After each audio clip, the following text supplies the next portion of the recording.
नाच गाने का जोर था। उस वक्त दाऊद अलैहिस्सलाम को ज़बूर दे के भेजी उस गाने बजाने की टक्कर पे। दाऊद अलैहिस्सलाम ऐसी ज़बूर पढ़ते थे जो लोग दुनिया में गाने नहीं सुनते हैं और अपने कानों को फहाशी से बचाते हैं। वो क़यामत के दिन दाऊद अलैहिस्सलाम से ज़बूर सुनेंगे और जब अल्लाह उनसे पूछेंगे भाई तुम्हें मजा है? कहा अल्लाह बहुत मजा है, मैंने तो ऐसा मजा कभी लिया ही नहीं, ऐसा कलाम कभी सुना नहीं। तो अल्लाह कहेंगे इससे बेहतर सुनाऊं? तो लोग कहेंगे जन्नती जो हैं जी अल्लाह सुना दें। तो अल्लाह हुजूर सल्लल्लाहु अलैहि वसल्लम को बुलाएंगे और कहेंगे ए मेरे नबी आओ आके इस सूरह यासीन मेरे बंदों को सुनाओ। हम सब सूरह यासीन सुनेंगे।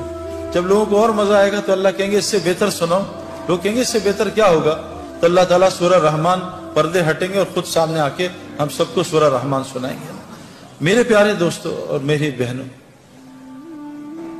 जब ज़बूर आई, जब मीडिया का जब गाने बजाने का दौर था, उसके बाद जब तिब का जमाना था, अल्लाह तबारक तआला ने ईसा अलैहिस्सलाम को तिब के जोर पे ऐसा जबरदस्त ईसा अलैहिस्सलाम को उस जमाने में ईसा अलैहिस्सलाम को दुनिया में भेजा।